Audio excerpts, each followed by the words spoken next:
Magandang araw, Podmates! Howie Severino muli na nagpapaalala na nakakatalino ang mahabang attention span. Ang guest natin ngayon ay naging artista ng 10 taon sa musical theater sa UK at sa Germany at sa iba pang bansa. She starred in Miss Saigon, Rent, and Joseph and the amazing Technicolor Dreamcoat. After her theater career ended, she moved back to the Philippines and became a writer. She got married and started a family. Last year, she lost her husband suddenly, and she has been writing about that loss with a lot of honest reflection and eloquence. Lissa Romero de Guia, magandang araw sa'yo, and welcome to my podcast. Magandang hapon, Howie, and good afternoon to everyone listening. Lissa, thank you for joining us. But before we start, I just want to disclose and share with our listeners and viewers about a personal connection, because I knew your late husband, Kidlat de Guia, since he was a child, as I've been a longtime friend of his father, the filmmaker Kidlat who's also a national artist. So we were all shocked and very sad by his passing. The both of you have two young children, Kalinaw, who is 10, and Amihan or Mimi, who is 8. You're a writer, and part of your response to loss was writing about grief and how you've been handling it. And many are reading you as a master class of sorts in how to deal with grief. Sabi mo sa isang essay mo, nobody teaches us how to deal with loss and grief. For years, you've been doing yoga. I know these things because of your writing. No, You've also been teaching others how to handle trauma after disasters. You meditate, and you've taken classes on how to process emotions, how to process grief. No, so you've developed certain uncommon skills. No, so my first question is: do you think you were more prepared than most to handle loss? Yes, I think I definitely was. What I joke with other people is that Kidlat couldn't have died at a better time because I was actually in a really good space, vibrationally speaking. In my whole life, I've been devoting myself towards practices that soothe the highly anxious child inside. I was brought up to be a perfectionist, and nothing gets more perfectionist than musical theater, right? Like that is an industry where you are not allowed to make mistakes, and it's very public, right? But when my son Kalina was born in 2013, I got interested in energy healing because I was introduced, I received healing. And right before the pandemic hit, I had certifications in theta healing, in neuro-linguistic programming. And then during the pandemic, I actually studied the self-love solution program. So I was learning self-love and how to teach self-love to my clients. And so I was really practicing what I preached. And it's so funny because, yeah, I'm a very intuitive person ever since I was a little girl. And as a Virgo, normally when it's New Year, I usually have this practice where I reflect, and then I try to do a year forecast for myself. Parang goal setting, di ba? But that year, New Year going into 2022, my inner guidance said not to do it. My inner guidance said, just go inside, just be calm, just nurture yourself, and don't make any plans. Just allow what feels natural to flow. And so it was very puzzling. It was so, not me. But I decided to listen, and I was doing a lot of gardening. I was nesting, I was taking care of my kids. But because I was doing a lot of self-care practices like meditation and mindful movement and being creative, drawing, painting, and all that, my vibration was so high. Like I was at an optimal level. And so when the shock of Kidlat's death came into our lives, suddenly I had this straight strength. I seem to have this soul strength, and I can only attribute that to that self-care, that self-love routine that I had built up. Actually, one of the things that stood out for me about what you wrote about Kidlat was that um, what gave him the most joy was actually making others happy. And sabi mo, that was kind of in a way your polar opposite kasi sabi mo nga, you're early in your career, you're really about achieving, di ba? Perfection on the stage and Mm-hmm. being able to make it in this arena, di ba? And then siya naman, he was just really about making people happy. And I think it's parang he must be a really evolved soul, because that was a huge lesson for me. It was the most painful lesson, but I feel like I'm a better person because it happened. It's there's this line in the Tears for Fear song that says, "Nothing ever changes unless there's some pain." So, yeah, maybe some of us tigas ulo, we think we know everything, and then bam, like you suffer a loss like that, and life just brings you down to your knees. I'm not kidding. When people experience loss, and it's like you said, it's not even death. Sometimes it's the loss of a relationship or a job or a home or whatever. And they ask me, how do you cope with grief? And I'm like, I don't cope. I just allow. And when you allow, it transforms you.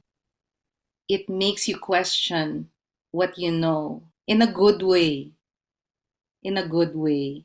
And I feel like that is the gift. That's why you shouldn't avoid pain. That's why you shouldn't avoid grief. You shouldn't dissociate from your feelings. You should allow the crucible of that pain, that experience to shape you, to change you. Well, Christmas is coming up. This is already the holiday season, no?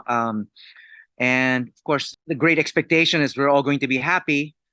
And sometimes I think for some people going through loss, and especially we went through a pandemic, many people, lost loved ones, friends. What can you share with people now that we're in the middle of the holiday season already about how they should feel at a Mm-hmm. time when everyone's greeting each other. May you have a Merry Christmas, and a Happy New Year, and there's celebrations and parties, and some people just aren't up to it, diba? Totally. What can you share with people? Is it a kind of loneliness that they should just embrace, or Mm-hmm. they should be with other people who will make them feel less sad or happier? Actually, I took a workshop on grieving a week before Kidlat died, because a month before Kidlat died, one of my best friends, Tata Mapa, passed away suddenly as well. So I learned so much from that workshop. And one of the things that really helped me and also helps me deal with other grieving people is never assume that you know what the other person is feeling. And that also goes for yourself. Don't assume, don't buy into that expectation na, oh, she must be like, oh, I should feel sad because I'm a widow. Like, I don't even relate to the word widow, to tell you the truth. So how does that translate? Like, how you treat other grieving people. You don't like go like, hey, how are you? And then you do the head tilt. You know, the you know you, I try to avoid doing that because that happens to me. Like, I could be having a perfectly happy day, and then somebody that I haven't seen in a long time, they'll be like, oh, Lisa, how are you? They'll go like that, which automatically will, it's like it breaks my vibe. Like, I wasn't naman feeling sad at that moment, and then all of a sudden they do that head tilt. So that's one thing I learned, is like, never assume that just because somebody just lost someone that you know exactly what they're feeling in that moment. So one thing I learned in this grief period that I would also recommend to other people who are grieving is learn to take it moment by moment. You take it moment by moment, and then you will notice that you're not naman sad every moment. You aren't. There will be moments of joy. A huge word for me in the last 2 years has been allow. Just allow yourself to be who you are from moment to moment. And when it comes to people dealing with friends who've just lost someone, and that's a problem with. I don't know if you noticed that also, like December, November, December, it feels like it's what they call harvest season. 'Di ba? Parang ang daming humahabol, and that we lose a lot of people during this season. And it's good to acknowledge the season, but to also acknowledge that someone may be going through something. So instead of saying "Happy Birthday" or "Happy" "Merry Christmas," you could send a private message and say, "Hey, thinking of you during this time." Parang you're acknowledging that I know you're going through something. I'm sending you good energy. I'm thinking of you during this time. Hindi yung biglaang, "Oy, happy anniversary," when you've lost a spouse. Parang you can say, "Hey, Yeah. I'm thinking about you." So there are ways to show how you feel, that you feel for the other person. You're also acknowledging the season, but also not in this inauthentic, ha-ha, forced gaiety way. It's a common situation. You suddenly see this friend who lost a loved one, maybe not very recently, but maybe in the last year, but you hadn't really seen each other for a long time. So, ano dapat ang gawin, no? It's often for me also it's minsan it's an awkward situation, no? Kasi hindi ba, hindi ka nakapunta dun sa burol, so you never really had a chance to offer your condolences or sympathies. Pero parang that was like several months ago, di ba? I mean, Mm-mm-mm. should you should you interact with this person as if nothing happened, or Of course not. di ba, or offer some kind of comforting words, pero sabi mo nga baka masira yung mood ng tao na Mm-mm. he or she may be be in the middle of a happy experience, and then all of a sudden parang you tilt that head again, and Mm-mm. then biglang magbabago yung mood. Yeah, I think it's best to be authentic. Ikaw na magtansya kung gaano ka-close sa taong yun. I really suggest to people, be authentic, be real. If you're not that super close, then don't do the whole nakikiramay bit. Some of the best greetings I got during that time were, "You know what, Lisa, there are no words. Can I give you a hug?" And this is even though Omicron was going on. Oh my God, I hugged so many people. But I didn't get sick. But for me, that was the most genuine, and that felt so, so good. But like I said, it's, some people don't like hugging. So, bahala ka na magtimpla. And then, it's okay to say that you're sorry. I think what I would move away from, what I would suggest people to move away from, is trying to give words of wisdom.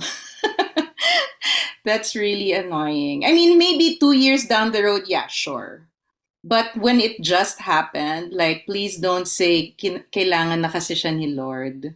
Or, ano ba yung mga sinasabi ng mga tao? Or, kasi his mission here is done. And I'm like, no, it's Or he's in a better place. Madalas mo marinig yun, I than know, Earth. and I'm like, please don't say that, because not immediately. Maybe like a year, 2 years after the passing, sure, but not like a month, 6 months after, because like basically, frankly, the family, the loved ones don't understand, even though we all know that we all have a 100% chance of dying. It doesn't matter what philosophy you come from. It doesn't, if you love, you will grieve.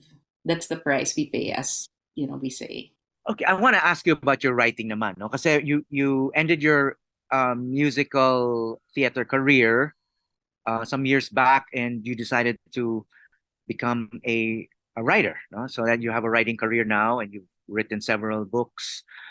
And you also like quoting other writers, no? But it seems like you have an advantage over some, because you have writing as a tool to process these complex emotions, no? But you quoted the writer David Foster Wallace, no, who once said, you quoted him in one of your essays, no? Yeah. He said every love story is a ghost story. No, I found that intriguing.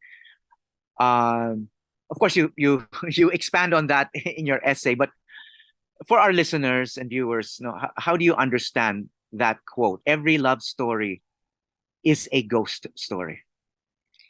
Yes, because of the truth that, well, one day you're going to lose the person that you love. And then you will enter into this realm of trying to figure out how to be in relationship with this person that you lost. Because even if you lost them physically, at least in my case, I'm very sensitive, and I'm, like I said, I'm very intuitive, and it's part of my work that sometimes I do channel the dearly departed for other people. So I already have this muscle that's very strong in sensing kidlat. But even with those tools, I still had to figure out how to be in relationship with Kidlat. But it's funny because I don't think of him as a ghost.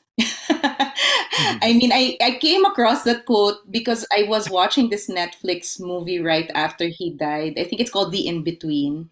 And that quote came right at the beginning of that movie. So, and it just jumped out at me. When you're married, your lives are so intertwined, and you don't realize how intertwined your life is, and how this person is occupies so much of your universe until that person passes away. So even if I know this person is in spirit form and I can still communicate with this person, it was like, wow, you will have to relearn the whole world again, and come up with your own story again of being in the world. Yeah.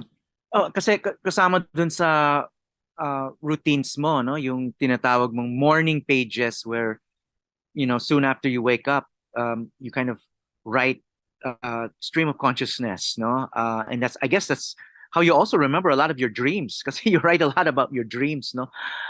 They seem so vivid. Unlike my dreams, parang they were vivid when I was dreaming them, pero pagising ko, parang ano ba yung napanaginipan ko?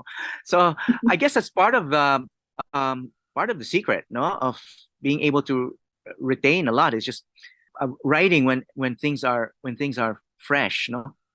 But Mhm. I want to ask you about another quote that you mentioned in one of your essays, no. I think this is a quote by one of your mentors, no. Sabi niya, by writing, we write things. Meaning Mhm. that yung write is RIGHT, no? So by writing, we write things. In Filipino, sa tuwing magsusulat, may tinutuwid tayo. How does writing correct things? The beauty of doing morning pages or stream of consciousness writing is that it gets uh, it gets your thoughts out on the page. Well, actually, Natalie Goldberg, she calls it like getting the garbage out. You get the petty, whiny, repetitive, argumentative, jealous, small ego voice out of your head and onto the page. I've been doing it for 25 years already. It's my way of connecting with my authentic self, because that petty, whiny, repetitive voice, we think that's who we are, but actually it's not. It's just who we think we are. And so when you put it on the page, you actually kind of objectify it. It goes out of you. You're no longer swimming in the muck of your own thoughts and your own words. And so what the magic that happens when you do that as a practice, so it becomes not just a writing practice, but like a spiritual practice. I say spiritual because you get in touch with who you really are, or if you don't want to use words like that, you're getting in touch with your subconscious. You're connecting with universe, and you allow things to flow through you. So for me, I write every day because it's my way of connecting to my true self. I get grounded on the page. I can breathe on the page. I calm down when I write. Like when I used to get really grouchy, Kidlat would actually tell, and because there I was breastfeeding, running the household, and he would when I get really grouchy, and he'd be like, "I think you need to go and write." So he would like take care of the kids and like, sige, you go to Starbucks or whatever, to some cafe, and Disappear you muna. write in your diary. So yeah, I think that's why it's such a great practice. When you write things, you write things. Mm-mm. So, how has writing helped you deal with loss? Well, I feel like it keeps me sane because, again, like I said a while ago, my writing practice, uh, it just allows me to connect to my true self, my inner self. I just surrender to the feelings. And doing stream of consciousness writing is allowing. You're not trying to be mabango or look good for anyone. No one's gonna read that diary. It's You're just doing it for you. So doing stream of consciousness writing or morning pages is a huge act of sovereignty, of authenticity. And so Charity taught me, my grief counselor taught me that um, you simply allow. There's no right or wrong way to grieve. You simply allow yourself to be. And so my writing, I would just unleash all my feelings on the page. And what the writing that I sent to you, or that I post on Facebook since Kidlat passed, I mean, I don't even really call that writing, because my diary since the day he passed has just become one long love letter. I wasn't planning it. It just, every passage just starts with Dear Kidlat. It's like I can't stop talking to him. And so sometimes it's coherent enough to be published, but Mhm, so yeah, I highly encourage people who are grieving to use writing, especially if they're having a hard time showing their feelings, like maybe writing to just be themselves on the page. No one's gonna read. If you're afraid of people to read it, you can even burn it after you write. But it's just mhm. good to it's a huge exhale, Howie. You're not coping with the grief, you're allowing the grief. There's a big difference there. Well, you published some of your essays in a book last year, no? Yung Hmm. People I Have Been. So they're very personal, and a lot of it is also about your feelings. Obviously, this is much more refined than probably your morning pages, no? But yet, they were also very personal and full of emotion. No? Some of it is brutally honest, very honest, no? Um, but many of the essays were actually most, if not all, no, were written before Kidlat passed. Tama ba yon? And it was Yes, that's only right. like the introduction that was written after you lost him, right? That's right. Yeah, there's a lot of honesty in those essays. Did you share these essays with him during that writing process after you wrote them? Did he see the contents of the book? Yes, some of them, because some of these started as Facebook posts, because I only started posting them, I think, in 2010, because everyone was into blogging in the early 2000s. I'm still from the generation that tends to hide one's diary rather than publish Mhm. it. So it took me a long time to have the guts to actually like put it out there. But Facebook happened, and then people were posting notes. So I thought, "Well, okay, so I'll post a few notes here and there." That's when I realized that, hey, maybe what I'm writing is, essay. I didn't even know what the personal essay was, honestly. So for sure, he's read some of it. Some of the brutally honest stuff, which involves him. Yeah, he definitely read it. Actually, there was one essay that didn't make it to the book, not because of him, but because I forgot about it. But I came across it recently in Facebook memories, and I Mhm. remember he spoke to me privately about that one, and he was a bit pissed off. Parang he felt like too exposed. But Mhm. there's one essay in the book that it's really long, and it's very personal. It involves marital strife and all that. And when I asked him, is it okay with you, did I share too much? And then his response was, I live. Okay. Well, you also wrote about your first marriage, no? Oh, And yes, that's right. how it ended also. Um, I when I was reading it, I felt like, oh my gosh, should I be reading this? It was quite personal, no? I mean, most people probably would not publish that, no, for fear of hurting someone, or just because it's quite private, no. Was this also published on Facebook first, and then Kidlat read it also?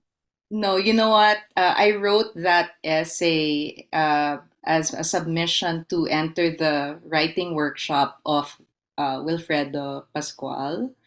It was Ah, the si third Willie. Nueva Ecija personal essay writing Mhm, workshop, and mhm. um, I wanted to I wanted to get into that workshop so badly, but I also wrote that essay without any intention of showing it to the public. It was just really for the workshop. And Eugene Ah. Evasco was one of the panelists. And when I told him that, he just gave me this withering look like, eh, ba't mo pa sinulat? I mean, I'm not saying this as a criticism to him. I love him so much. But natawa lang talaga pa. Parang he looked at me like, parang ano ba? Ba't mo pa pinabasa sa amin kung di mo naman ipapublish? So I included it in the book, but right before printing, I almost took it out. And when I Mm. told my publisher I want to remove that essay, it's too personal. My publisher said, "No, are you kidding? That's the best essay in the book, and someone who is going through the same thing, it might give them courage to make the right decision for themselves." So when she put it that way, I realized that as a writer, as an artist, it's not always about you. You don't realize how your art might impact somebody's life, or might even save a life, actually. At first, I was so worried that I'd be accused of navel gazing and stuff like that. But I've gotten enough feedback on my work to know na no, there is a very important reason why we write personal essays, why we write about our lives. It's because we uh, we learn from one another. And also, there might be a blind spot in you that you don't know about. But when you read somebody's life story or somebody's essay, it might shine a light on this thing that is troubling you, or. So I feel like it's so important that we write and that we read one another, or have dialogue, a genuine dialogue with one another. I mean, that's why we're human. That's why my my philo teacher in Ateneo used to say, that's why you have only one mouth and two ears. Is it really possible to move on, or yung let go? I mean, these are cliches, no, but you hear it a lot. Not maybe not sometimes not even in the context of loss, no, but it's like episodes in our history, di ba? May mga political leaders that tell you, oh, we need to move on from that, no, but of course, these terms probably resonate differently for you, no. I'm just wondering what would that mean for you, and then I've also heard you say move, rather than move on, we should move forward, no, move forward. So ano yung kaibahan nun? Mm-mm. Um, it's interesting that you brought up the issue of politics, because I was listening to your podcast, your interview with Patricia Evangelista, and there is something that we need to acknowledge as a nation. So many of us who grew up during the martial law years, we were exposed to so much trauma. My subconscious is full of fear. People were getting salvaged. People were getting dumped. Bodies were getting dumped in empty lots. I grew up in a country where I couldn't trust people in uniform. The fear is planted in me, and when I say things like that, there's like all of a sudden there's this wall that comes up and says, "Oh, maybe you shouldn't have said that." I'm constantly editing myself, and I realize it's because there's so much trauma that hasn't been processed.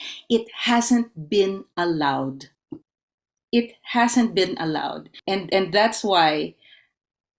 How can we move on from that when there has been no allowing, when there has been no asking of forgiveness, where there has been no true redemption, true healing, no true You're right. Yeah, yeah. justice, diba? Mm-hmm. So I was listening to that podcast and just thinking about how, yeah, we are trying to move forward, but I think I can safely say na parang it's like trying to move forward with one leg missing and no crutch. It's like we're just one step forward, two steps back. We are stuck with Mm-hmm. this culture of impunity. We are stuck with this culture that allows EJKs and all that. Is that moving forward? I don't think so. So on the personal level, yes, I feel that now I am moving forward with Kidlat still in my life because I did allow those feelings. I had to face all those feelings of guilt and grief and whatever. I allowed it to come out. It was very public, right? How I expressed it. Not because I want to be public, but that's just like, hello, we live in a age of social media. It's like, it's a selfie generation, right? For me, how I see it is when you move on, you're implying na parang nakalimutan mo na. You've left that other person behind. So that doesn't resonate with me. That's why I move forward. I know I carry that grief. I still miss him like anything, but I have now recalibrated reality for myself. I am attuned to the things that bring me joy. I am in relationship with the people that I love. I'm in my soul purpose. And so because I was able to allow myself to just be myself and be messy, be whatever, unattractive, and just whatever, um, just respecting where I was in my journey. Now, actually, it's amazing that you're asking me this now because it's only really literally like in the last week that I realized I feel like my grief has actually shifted. And I feel that now I have more energy. I'm taking energy from my grieving and I'm now putting it into projects that I love, that I'm interested in. What people don't know is it's not the first year of grief that's the hardest. It's actually the second year of grief. It's harder than the first because in the first year of grief, you're so busy. Actually, you're busy surviving, just but you're also doing a lot of things, paperwork and all this. But in the second year, when people expect you to go back into regular programming, you realize you can't because the person that you used to do the regular programming with is not there. So there is no you have to reinvent what that new normal is for you. So this year has been tough for me personally. There were many months where I just didn't do anything. So of course, I have to work to sustain my family and all that, but I felt like I was doing the bare minimum requirement of a decent human being. Basically, I was just in survival mode. There were many, many months, many weeks where I was just bawling my eyes out, like every day, just feeling extremely lonely. Or sometimes you get you're blindsided by the grief, like you're just decluttering, you're just wiping off the mold from your books because it's rainy season. Like it happened the other day, like all of a sudden I found the dialogue notebook. I found letters to me from Kidlat and I just absolutely lost it. But because I have this grief counselor who said just allow, just let it be. That's what I did. I just really let it out. But then I noticed, but I set the intention. I prayed about it and I would tell God, God, this grief it's there. I can't do anything about it, but it's also kind of getting boring. Parang I was getting bored with myself, but I wasn't judging myself. Na parang it's there what can I do? But you're also starting to get bored. So I was asking God, please find a way for me to unplug from that programming and to put energy, to pull my energy back so I can create new things. diba? So that I can put more energy into things that I love, that can build a richer life, so that I can have fun, diba? Mhm. So that's, but I wasn't consciously doing anything. I wasn't doing anything to make that happen. But last week I noticed that I remembered Kidlat and I didn't cry. That when he would come into my mind, I would just send him love and I wouldn't feel, or you just feel a tiny pinch, but it's not anymore this diving down the rabbit hole and just losing so much energy, because it's exhausting when you, 'di ba, when you're pulled down by the grief. It takes a lot of energy to pull yourself back out and try to get on with your day and do what's necessary, 'di ba, in the day. So that was the biggest sign. I was like, oh wow, parang it's not anymore this "Wah," hagulgol. It was like I remembered him. I wasn't filled with despair, basically, and I am doing more things now. I'm able to see my clients. I'm able to engage in other activities, and hopefully, I'll also be able to finish my new memoir. So yeah, good things. So Christmas season, no? Any family rituals, and are you planning anything that will include remembering Kidlat? hmm it's really funny because a lot of people think that it's the big holidays that get us who are grieving, but actually it's not. It's the everyday stuff. It's the everyday stuff, like going to the grocery, especially in the first 2 years of loss. So do I do practices with my kids so that we can enjoy the holidays together, but we remember Kidlat every day, you know, in little things. It doesn't even have to be a big to do. Like it's more like, oh, if Tati were that my kids call him Tati. Oh, if Tati were here, what would he say? Oh, if Tati were here, he would have gotten such a big bite out of that sandwich. Like Kalino is really into telling jokes and riddles now. So sometimes I'll be like, oh, wow, Tati would have liked that one. So it's like remembering him in the little things, or doing things like making his favorite tomato pasta, because that was his specialty, to make roasted tomato pasta sauce, or like when we were on holiday, I was taking lots of pictures of graffiti because that's what Kidlat used to do. And so I do it consciously, like I do it with him in my heart. Na I know you like this, so I'm gonna do it with you, for you, remembering you as I do it. So what what would you like others to remember about Kidlat? He used to call himself a little radio transmitter for God's love.